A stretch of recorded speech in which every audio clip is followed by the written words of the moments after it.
Hi, and welcome to the Living in Harmony Family Ministry Podcast, where parents are at the forefront of raising their kids. We exist to help families create a biblical culture in the home while navigating the culture in the world. That being said, welcome to the show. Well, welcome to Living in Harmony. We are on episode 7, the number of completion, which is kind of convenient because this is the last episode for the year, 2022. It's been a good ride. We've had a good few episodes, and the feedback is still it's been very good. I want you to know, everyone who has written us, who's posted to us on Facebook, thank you for that, because that informs what we're doing here. I think today we have a really fun podcast, but before we do that, let's go ahead and roll into what did we get up to this past week. So today, I'm Delmar. I'm Robert. And I'm April. And they're married, and I'm married, but we're not all married together. My wife is in Pennsylvania with my kids right now. So, all right. Well, what'd y'all get up to this week?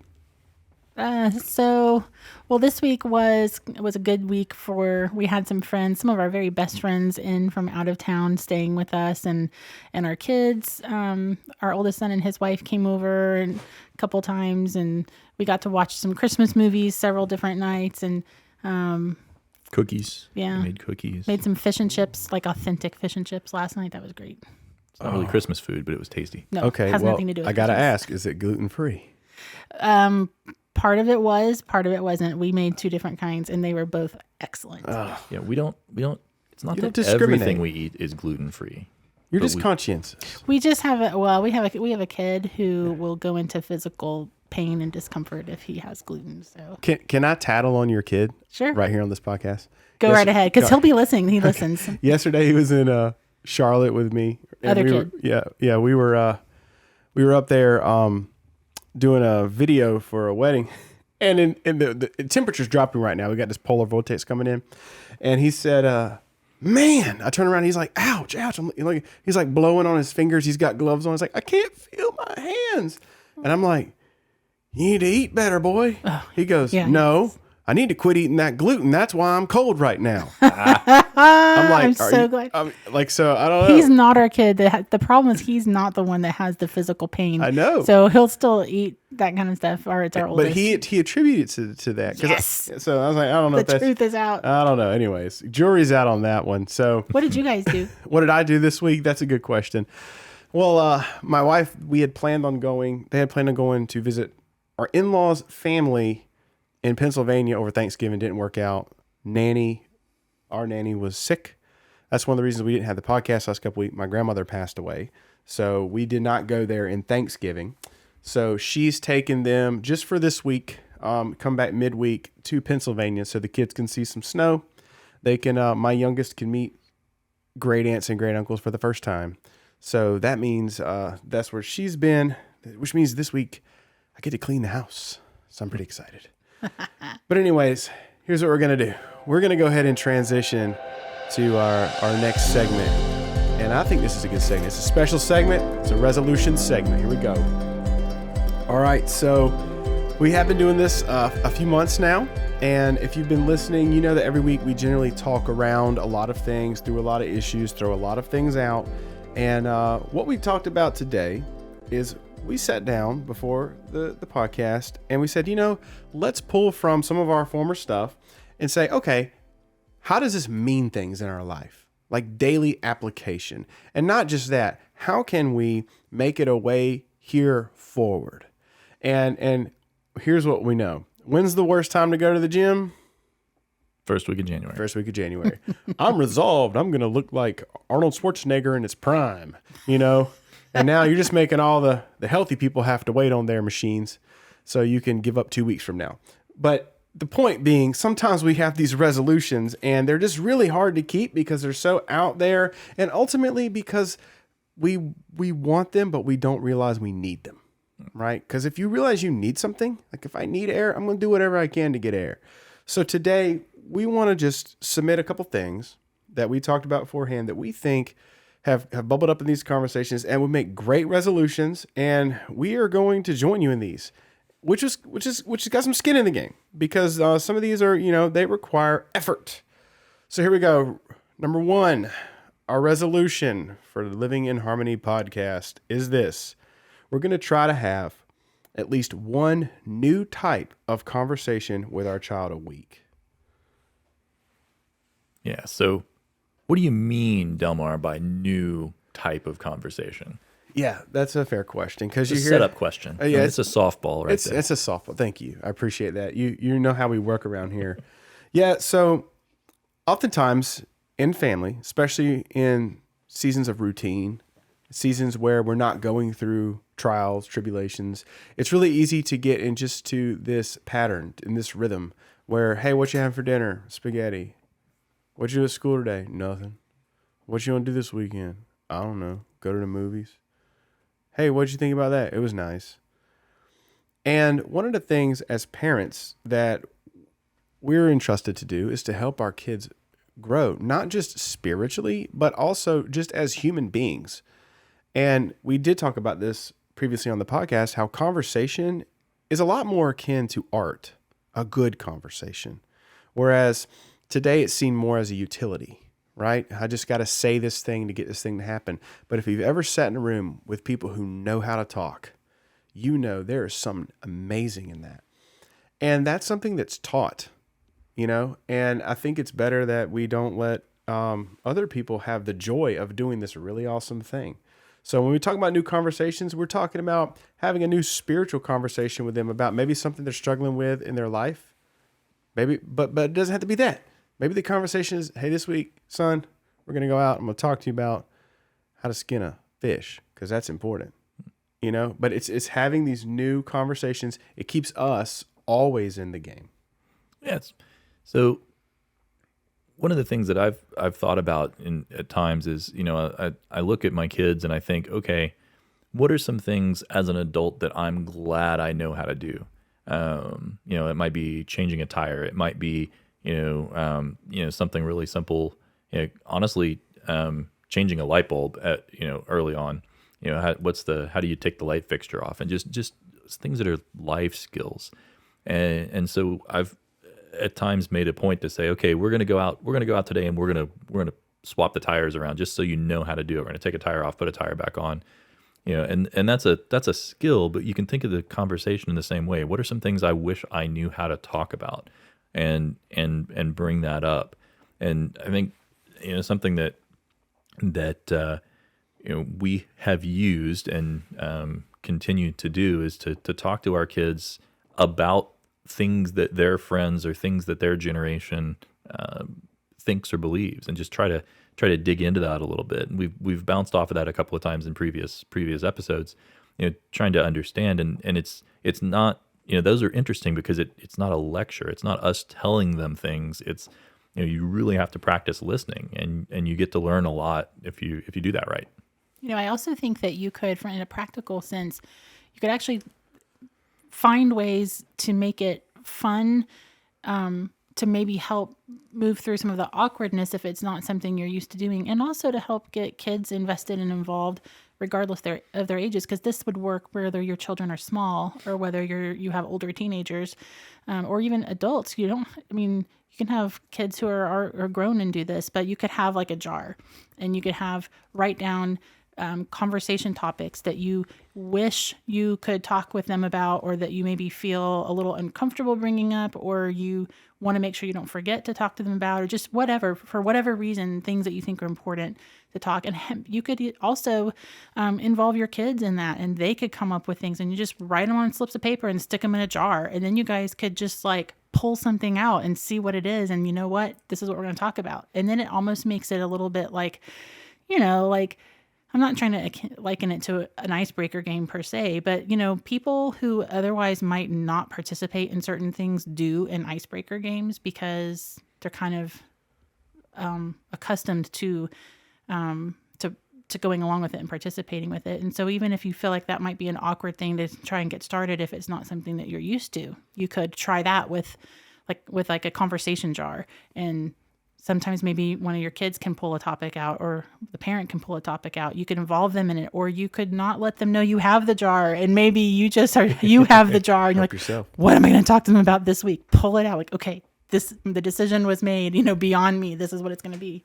Yeah. And one thing kind of on that, you said something that I think is key is that, it's a little awkward. Yeah, it is.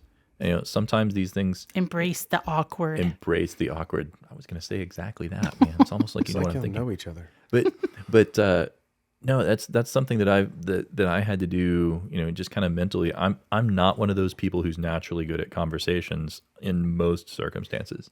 And so, especially with people that I don't know well, or if I'm trying to steer a conversation into a particular place.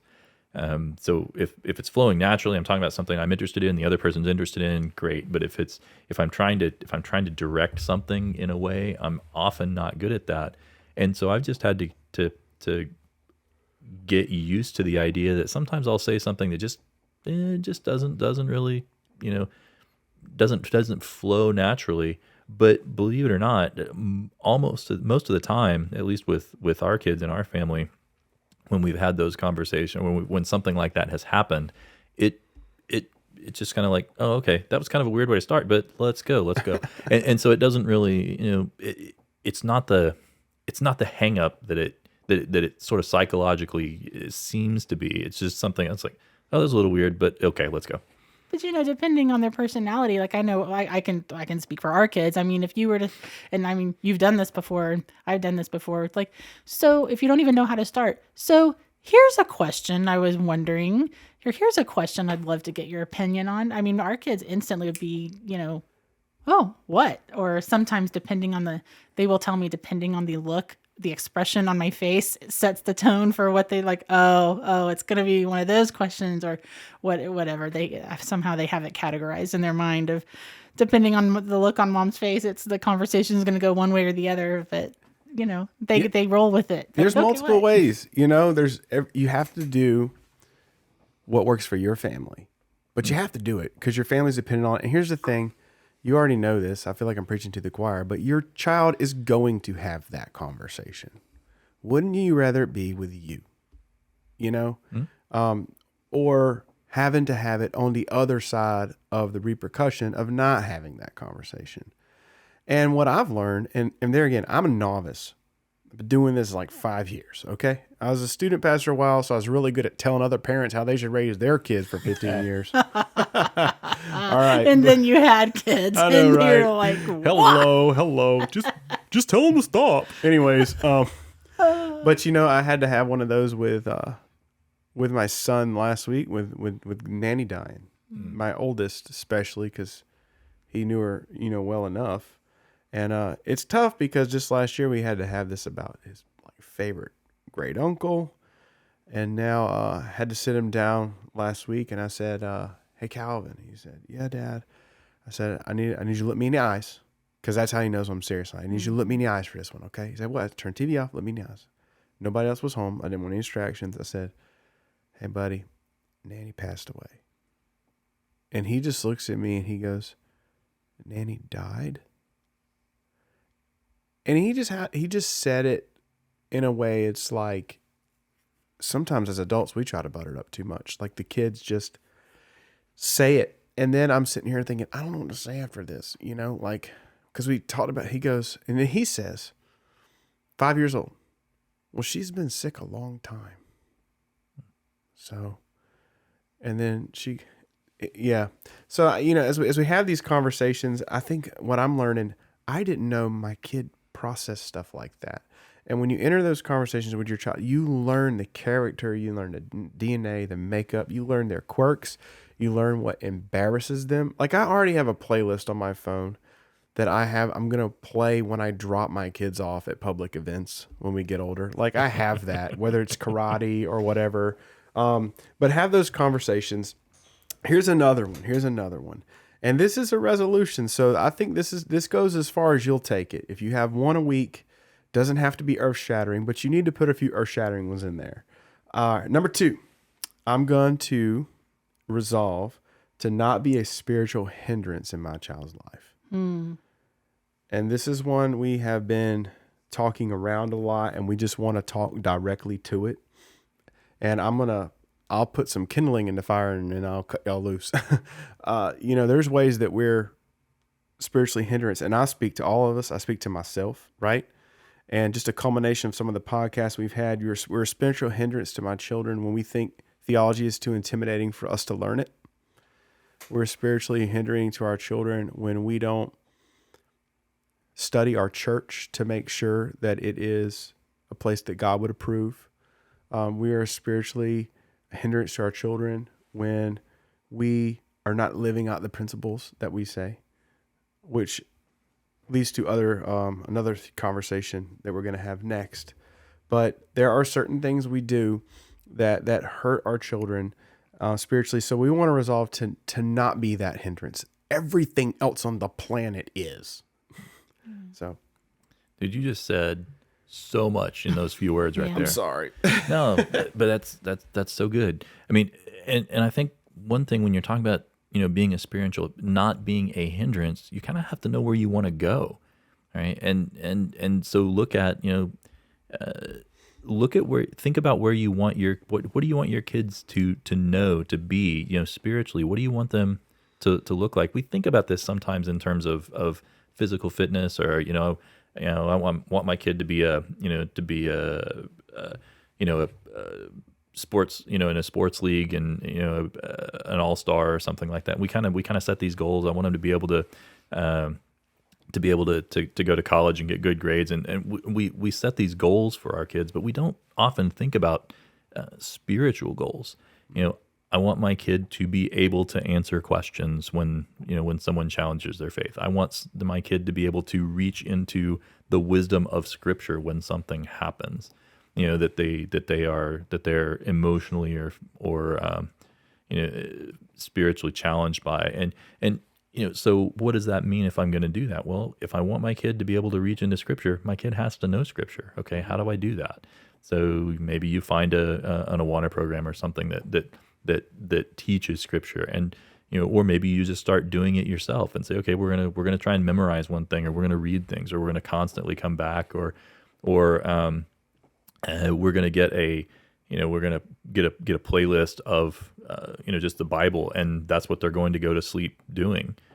We've got some friends of ours that their kids are in high school and college age now, and some of them still go to sleep listening to Bible for 30 minutes. They'll just put it on play while they're going to sleep. Shane, they literally just sing the Psalms, Right? And they're amazing. I can't believe they get paid for singing the Scriptures. Like the Lord wrote their songs for them, a lot of them, and they're just whatever. They deliver it so That's all right. well. The copyright's expired on it by now. But yeah, there's a lot of ways that we can be a spiritual hindrance, and I think that we also have to isolate in us where we need to grow in our sanctification, because where we're not growing in our sanctification is oftentimes where we're not able to take our children. Exactly. That's actually what I was you kind of just said what I was thinking, which was part of being, trying to avoid being a spiritual hindrance is, it's not just about making sure they know the word, it's making sure you know the word too. And, You can't lead them where you're not going. Right. It doesn't mean you have to be perfect at it. It doesn't mean you have to already have all the answers. It just means you have to be willing to be on the same journey you're wanting your children to be traveling. Yeah, and one of the things, this is the hardest thing I've seen so many times for people to get over, is that they look at people who are knowledgeable about Scripture or can tie together fancy sentences and words and think, I am not articulate. You can be. Like literally, you can love the Lord. And if you love the Lord, He gives you what you need. It doesn't mean you have to say it like a PhD, because let's be honest, we just said it. Sometimes children say it better than professors. Right. You have the ability, actually, you have the authority through the power of the Holy Spirit in you to grasp the things of God, and not just grasp them, because we're not told to go and be consumers of knowledge. We're told to go and make disciples, which means this: if you are a Christian, you have the ability to make a disciple. Yes. Do not think you can't teach your child. Do not think, oh, I don't know the word, I can't teach them. No. By telling them you don't know the word, that is teaching them something, is teaching them that you don't know everything and you're going to go learn it. But that's not an excuse. If you're a Christian, you have the ability to make a disciple. So this year, I feel like this is kind of okay, it's a resolution, but it's like what we're supposed to be doing Exactly. anyways. So so there best you go. kind. It's 2-in-1, right? Which kind of brings us to beating around the bush on the third one. There's only 4, but the third one, this one's really hard. Well, let's put it this way. I think it's really hard. Sometimes it's really easy when it's like nonchalant, but when it's like deeply personal, it's really hard. Oh, I'm not looking forward to this one. I can tell you that. Go for it, Delmar. But maybe my wife will be in Pennsylvania and won't listen. But I still have to do it though. All right, here we go. Here it is. I will resolve that I will admit when I'm wrong and when necessarily apologize to my entire household. Yeah. Yep. I'm, like I said, not looking forward to that. But it's something we have to do because, we can think about it in terms of resolutions. You can think about it in terms of just behavior. We're not going to be able to meet everything we want to do. We're not going to be able to be perfect. And, just to bounce ahead a moment into what we're gonna talk about when we start talking about sermon is, grace. Understanding that grace is about giving and receiving it. So when I am, recognizing what God's done for me, that gives me the ability to kind of reach into His perfection and His grace, and to accept that for myself and apologize to other people when I've wronged them. If that logic makes sense as I walk through it, because God has forgiven me, not only can I forgive others, but I can ask for that forgiveness from others, and I can acknowledge my shortcomings because I know that God's grace is sufficient for my redemption in that sense. And it's His grace to give. One of the hardest things for me to like stomach, who's the only one who's never wrong? It's the Lord. So, if I and my family am unwilling to admit that I'm wrong, I am saying I'm the God of my family. Yeah. Yep. And as Matt Chandler said, humans make lousy gods. Yeah. Because then you're telling your kid, look at me, I'm the standard. And then when you don't meet it, they literally don't know how to compute it. Right?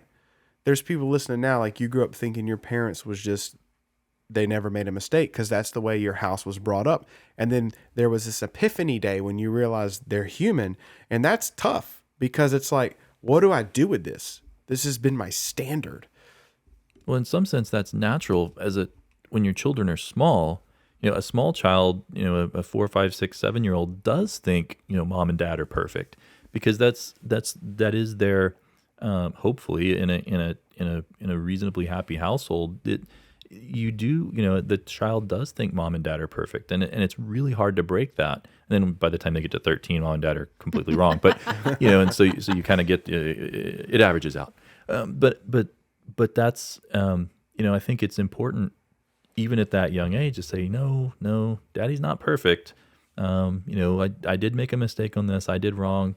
I behaved badly, and I think that helps to reaching back to talk about discipleship a minute. I think that helps to model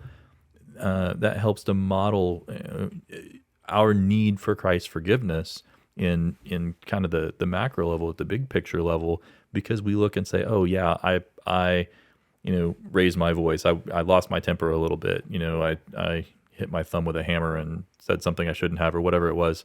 Whatever the situation is, being transparent about that, in some sense, I think kind of levels that out. If you acknowledge that you're not perfect when they're young, then they recognize that and they don't rebel as much in the teenage years. Well, and also, another thing that I think is worth thinking about here is, as parents, we are modeling behavior for our kids and they are watching us. And so if we aren't able to model apologizing when we're wrong, admitting, when we've done something wrong, whether it was I lost my temper with you, or I, forgot this, or I didn't keep my word and I said we would do this, or just whatever it is, the way we handle moments like that where we fell short and we messed up or whatever, our kids are watching that. And you've got to think, how,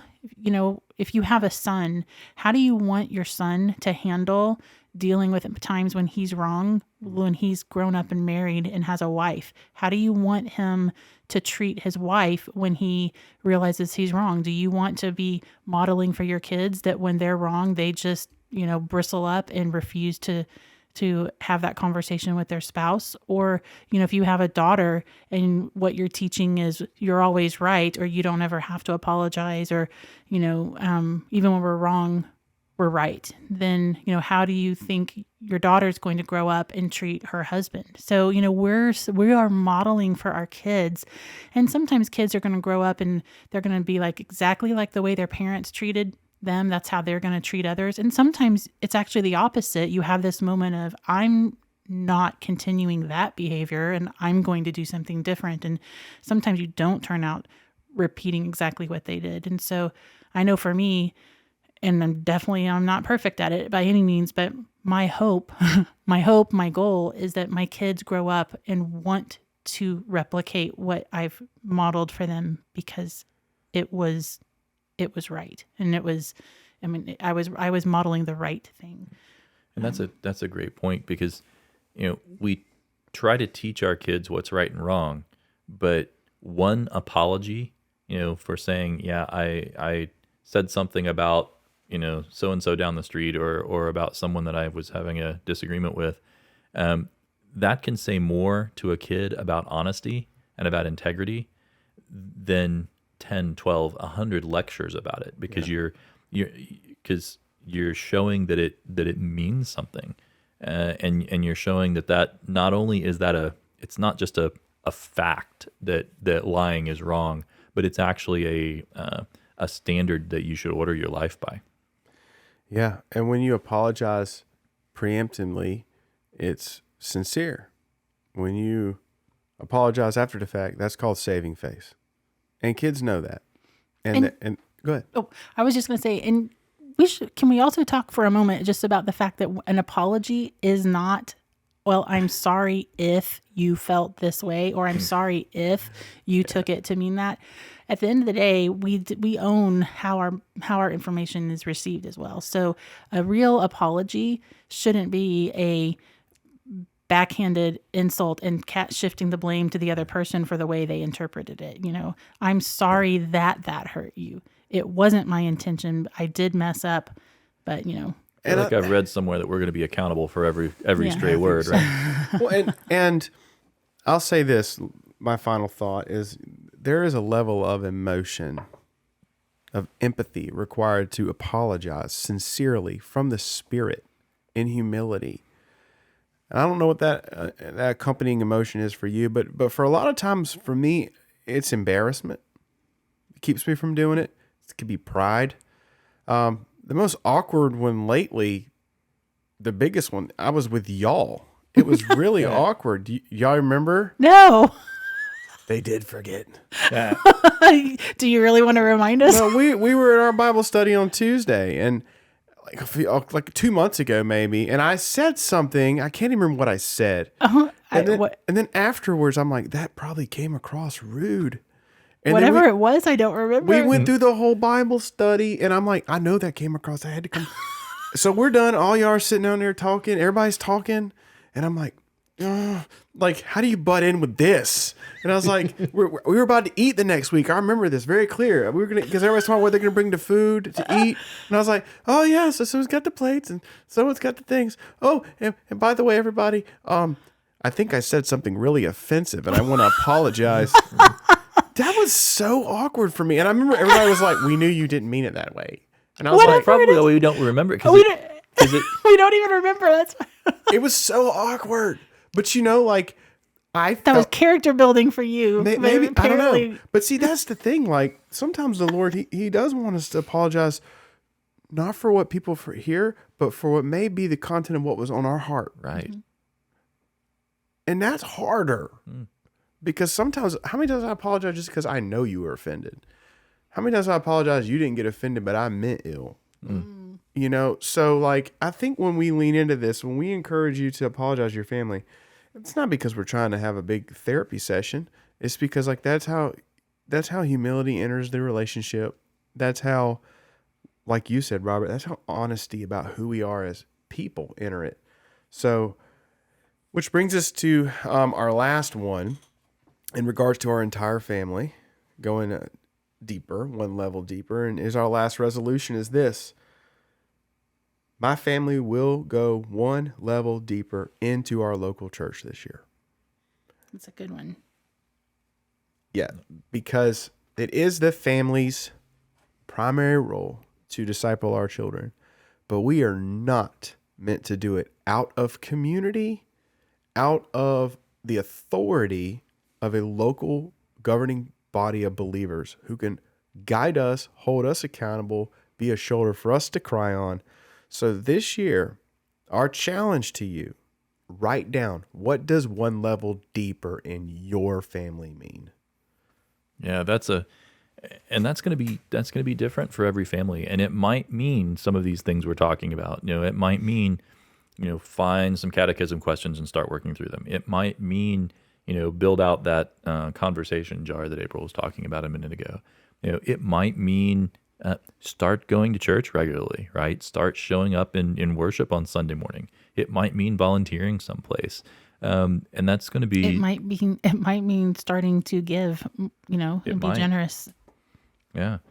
And that's something that you have to think about. How is it that you're going to do that? And if your kids are old enough, involve them in the discussion. Think about that. There have been times that we've done that. It's that especially as they got old enough to do volunteering on their own, and so they're one or more of the kids will be in different ministries. Okay, let's talk about what that means to to you and to our family. How are you going to grow through that? Are you doing that because are you doing that for the right reasons, or are you doing that because that's what popular kids do, or because that's what that because that'll put you up in front and make you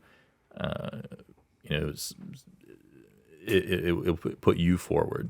Yeah, and as you consider whether or not you're going to do this resolution of going one level deeper in your local church, we want to put a clarifier on there. That does not mean one level busier, because your local church can tie up every night of the week, every day. Mm-hmm. Deeper and busier are Not different things. Fantastic Some of us are way too busy in church because we're not serving where we're supposed to be serving, right? We'd rather be over here doing the thing that's we've been doing for 30 years. It doesn't stretch us, grow us, or anything, but it's really good busy work. Yeah, that this other new congregant needs to be doing, but you're in their spot. So what does it mean for us all to go one level deeper? And like you said, Robert, that's different for everybody. I know for my children, I'm just being very honest. For my children, that means that at Harmony, where we are now, there is a weekly midweek service. Okay. Well, where they came from, that didn't exist, right? They're going to be going to that because they're learning the word there. They're learning to interact and socialize with other kids. There's wonderful people who know a lot about God teaching them.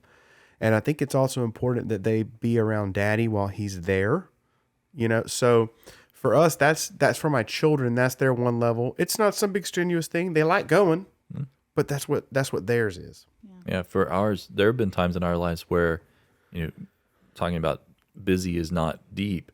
There have been times where going a level deeper actually meant dropping some activities, and even church activities. It's like, okay, we're doing 7 things across the 5 of us in this family, and that's just too much. And so now we've got to pick, okay, where is it that God is actually using me, and where is it that I'm sitting in a spot that someone else belongs to? Yeah, because the thing that we don't like to admit, but it needs to be said, your family still comes first. Mm-hmm. So if your church activity is so disproportionately spread amongst the family members or amongst different departments in the church that it's hurting your family, that's not God's will for you. Yeah, stereotypical preacher kid thing, right? Yeah, because the pastor spends so much time thinking about other people's families, forget to deal with your own. Yeah, and what we're doing here is we're showing our kid how not to be our family. We're not going to be that 80%. The 80% who just show up, go home. No, we want to be a part of the inverse. We want to be a part of the movement away from that. We want to be a part of the church that where people, if you go to that church, you better be ready to serve because they do that there. So that's a big challenge. And I know that of all of these that we've talked about, I think this one requires the most intrusion in your life, right? Because I can have a conversation in my house, right? I can study the word in my house on a podcast. I can admit when I'm wrong. This one requires me carving out time. It requires me putting forth effort and growing one level deeper. And here's my encouragement to you. Communicate. When you sat down and prayed about that, what that is, communicate that to somebody. Tell your pastor at your church. Meet with him. If he won't meet with you, find a pastor who'll meet with you, right?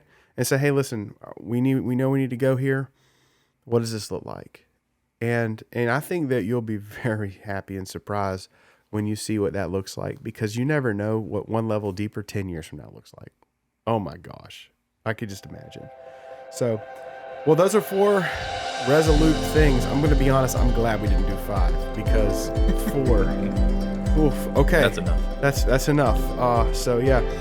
All right. Well, how about this? Let's go ahead. We're going to transition to what we heard in church this week. And man, what did we hear in church this week? Afterwards, Lots of good.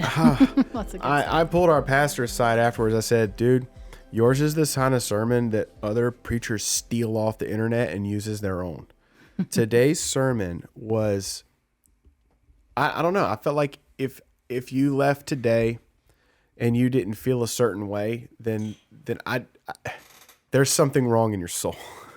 Because he ultimately was talking about what is grace upon grace. Yeah, that was killer. I mean, this whole passage in John chapter 1 is just, every word is deep. I mean, John approached his gospel differently than the other writers did, and it's really cool to think about how, what it was that the incarnation meant. And we're, in Christmas season where we are, we think about that, but sometimes we don't think about that. And so here we're thinking about, what does it mean for Christ to be, the image of God, that this is how God displays himself for us. Jesus shows us, the law showed us, God's standards of right and wrong. The law showed us where we fall short of that, and started talking to us about grace. But Jesus really demonstrates all of those things. And I think that was just, we can't think about that enough.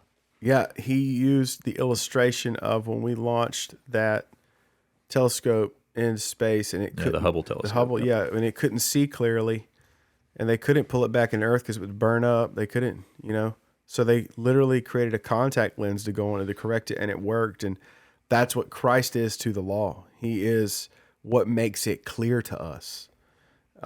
He is the perfection of it. I thought that was so good, because ultimately where that leads us in this passage is we get a clear picture of what truth and grace looks like. Because oftentimes we tend to lean into one of two camps harder than the other. Generally, institutionally, more left progressive churches go toward grace, and more conservative go towards truth. But really, it's both equal and, in unison. And that's what Christ did. And I love that, where he was talking about, he's like, God hung out with sinners, but he told them they were sinners. Right. And he said this line, I just wrote it down. Jesus told the absolute truth about our sin, and then he went and died so you can be forgiven. Yeah. I loved that line. That's grace. And it leads to it. And he had these points, and I think these are just as convicting as what we just got finished talking about. But these 5 things that what grace really does in us when it's brought into clarity through the lens of Christ. And the first one is similar to what we were just talking about in apology. And the first one is it affects how we process our failures. So any thoughts on that? We're going to be dealing with that as we try to deal with these resolutions we just talked about, right? Because we are not going to let's be honest with ourselves. We're not going to meet those, certainly not perfectly, and probably not very well to start with. You know, and when that happens, that's one of the things that we have to think about is how do we handle those failures? Well, you can handle those failures the way you talked about people at the gym. I didn't make it this week, and so even though I signed up for this 6-month membership, after 3 weeks, I'm never going back because I just for whatever reason, I'm just it's not working for me, right? It's not working out, and so we give up, and that's something that grace doesn't allow us to do, if that's the right way to think about it. God has told us, He's like up front, yep, you're not going to make it. You cannot do this on your own. Just start. We'll just start there. That's the bad news before the good news. Yep, you're not going to meet my standard of holiness. But the good news is, I can fix that in you.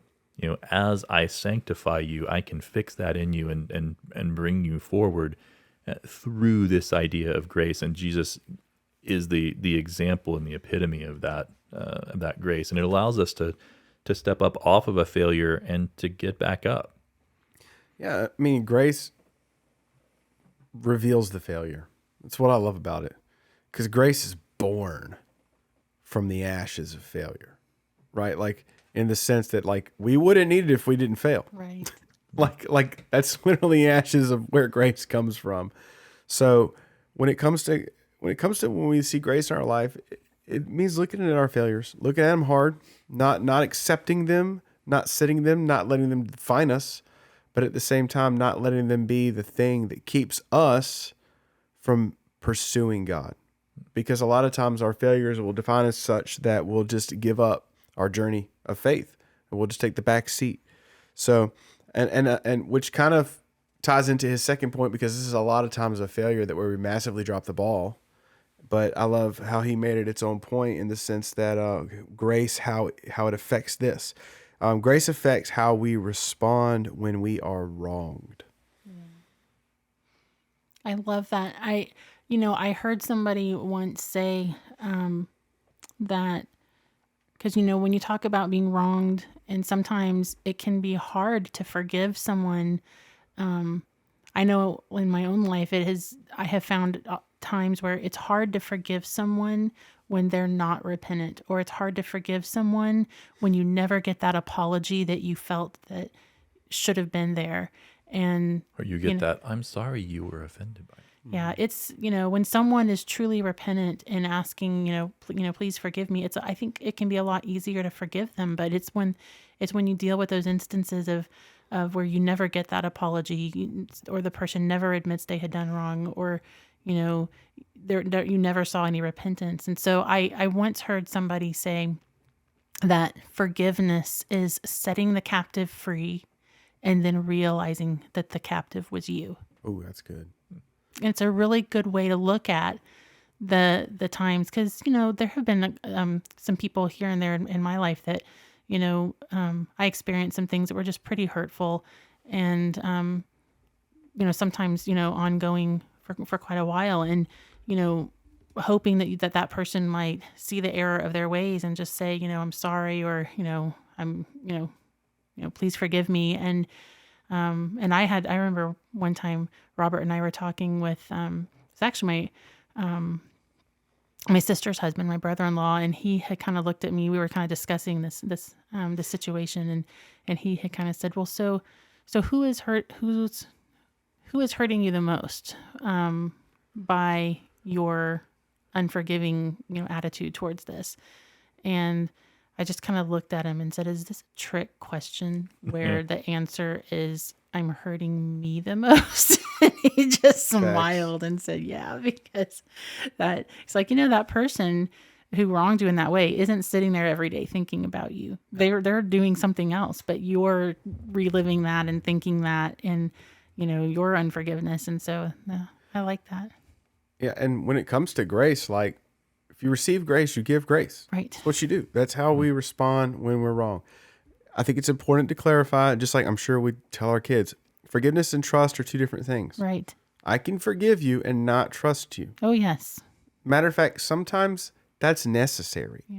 Right. Because the trust would lead to you having to forgive again, right? So sometimes forgiveness comes with conversation, it comes with consequences, but this is the nature of what happens when God puts clarity on when we are sinned against, right? When he puts clarity, I mean, if we don't need any more clarity than the cross. He's up there literally forgiving the people who are nailing him to it. When people say, I believe you owe me an apology, and that's their standard by which they will forgive you, I call that a constipated Christian, right? Because if grace is going in you, grace should be coming out of you. Something got you stopped up in there. I don't know what's going on. I don't know. You need some more fiber in your Christian diet. Maybe that is being in church. Maybe that's being in accountability. I like this illustration. I wish I had heard that 10 years ago. That would so have been a phrase used in our home. I know, but like seriously, with our kids in teaching moments. You're not giving grace. You are a constipated Christian. And ain't nobody got time for that, right? So I think that's another one. And another one, what else, Grace? What comes when we're often wronged? Well, the result of us being wronged is experiencing pain. And what grace also does is it helps us process how we think about our pain. Man. Yeah, I think this was really key. And this may have landed differently for me than just because of where my head is today, but the idea that we can grow through our painful experiences because in the providence of God, he has allowed us, he's put us in this place, right? So wherever I am right now, I'm here because God's allowed that. In his providence, this is where I am, and he has a purpose for it, for me to try and learn from and grow from. And sometimes when things are going well, that's easy. That's an easy truth to grasp. But when we're in the middle of something horrid and painful and awful and hellish, it's really hard to look up and say, okay, as Job did, God gives and God takes away, but blessed be the Lord in this situation as well as the others. And that's really, really, really tough. But I think it's important for us to understand when we understand what God's grace really means, that it does account for it. It deals with the garbage that's in my life, whether it's self-inflicted or inflicted by others. Now I have that pain, and I know that Jesus, his sacrifice has accounted for all of that in some fashion. And so here, his grace allows me to process through that in a different way. Now I don't have to be embittered by it. Now I don't have to sit and be constantly looking back, oh, what if this had happened? I wish this other thing had happened. It's like, nope, I'm here because God wants me to be here in some sense. As weird as that sounds, as strange as that is, and as hard as that is for my emotions to accept, that's where I am right now. And that's where, that gives me the foundation to learn from and to worship God even in that, and to come back to him. Yeah. And when we come back to him, it's just in that he's our God, he's our eternal creator. It's one of the most beautiful things that grace does in reference to our pain. I believe for me, grace keeps me in a minute of pain. It keeps me locked on eternity. And when I realize the grace I've been given, I could sit in that pain, because that pain is not going to linger. It's just as fleeting as the thing inflicting the pain on me. But we have a God who's given us a grace that is, this is where we were in Romans a few weeks ago. All things work together for good. That's not about like you getting the fortune cookie, right? That's about like nothing is snatching eternity out of your hands. It's all going to work out. And for me, that's what grace does in the middle of pain. Because if I'm being honest, grace doesn't, my hurt doesn't go away. I still have a bruise on my soul. Like trust has to mend and heal. But what it does is it keeps me center locked in on eternity. And just this week, I was having a bad day. for no reason. And you ever had that? You're just having a bad day. And then all of a sudden, do you ever just stop and say, why am I having a bad day? I have no reason to be having a bad day right now. Nothing bad has happened. Like everything is fine and functional. Lock on the grace. I thought, yeah. Another thing, one of Dan's, his next point was this: grace affects the way we look at our generosity. And that was very convicting. And oh man, I love what he shared, how it was just honest. And some of the conversation in the sermon, I consider that in-house church conversation. So, but for the purposes of the podcast, it lets us realize how much has been given to us, how much we should be giving. Yeah.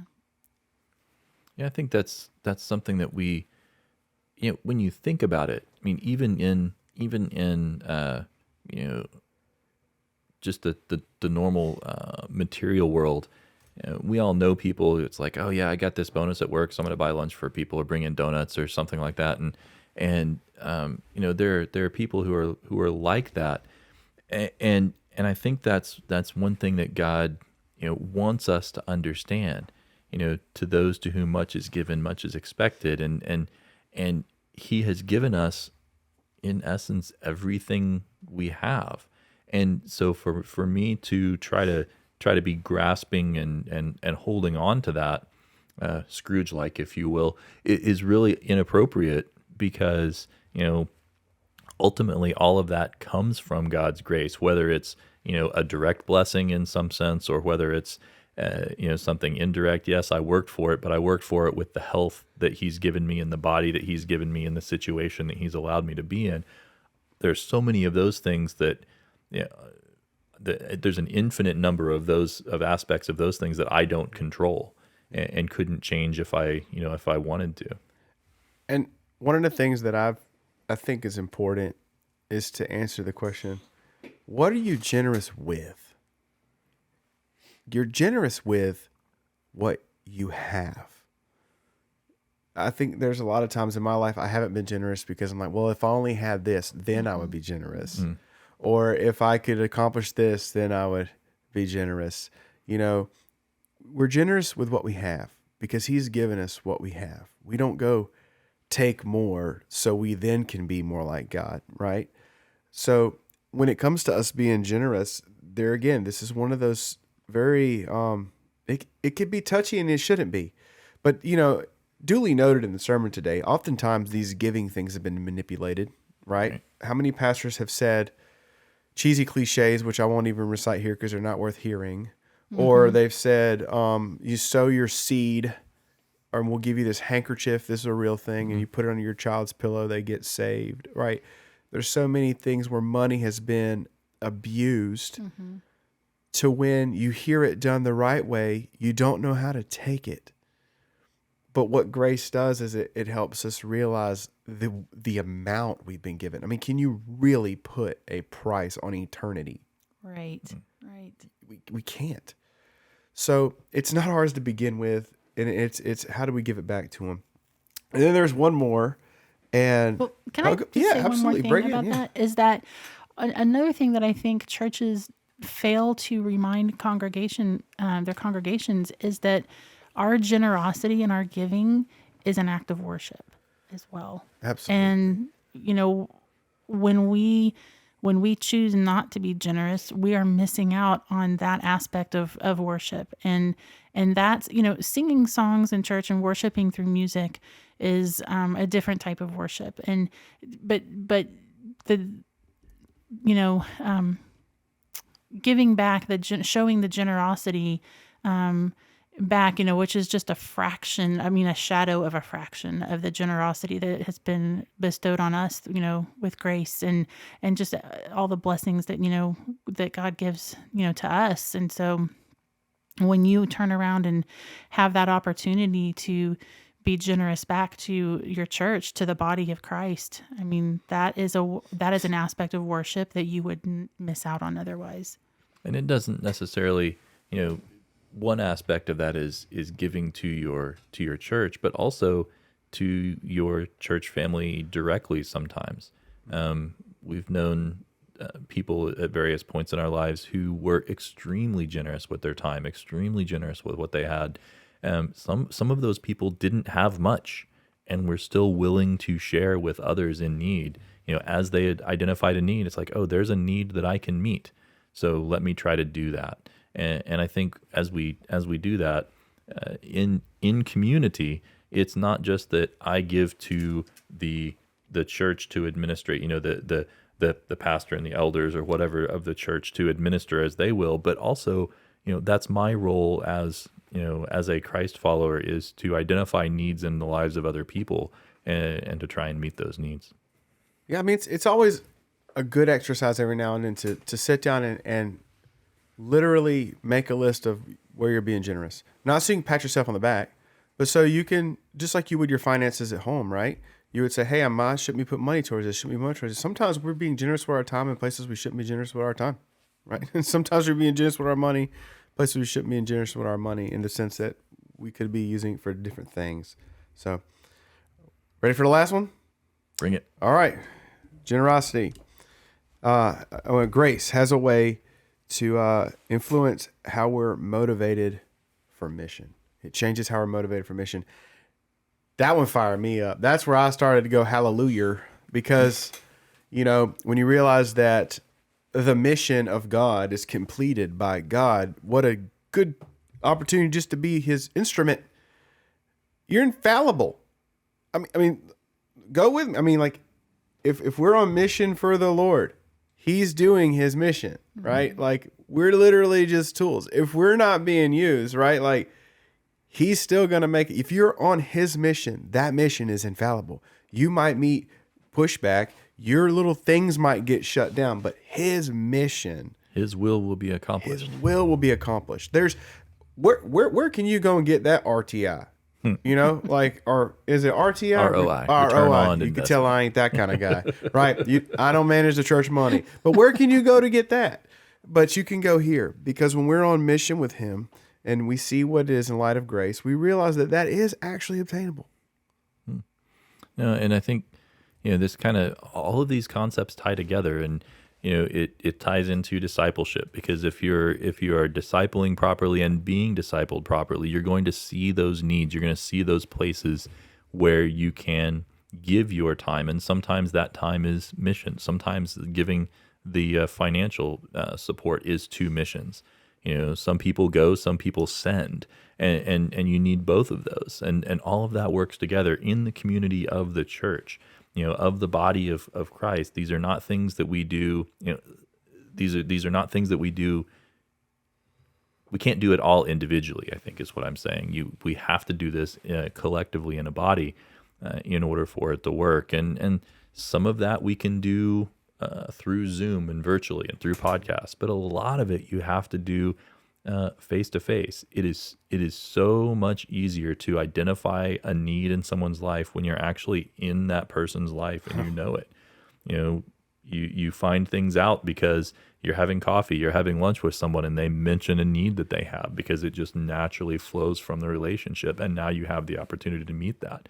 And if you don't put yourself in those situations, if you're not in those relationships, then it just doesn't work as well. Which brings us all back around to, like, that's the importance of grace. And I thought this sermon was so appropriate because this is what we need in our families, not just our church families, but in our family. We need to be people of grace. That kind of defines the flavor of who we are.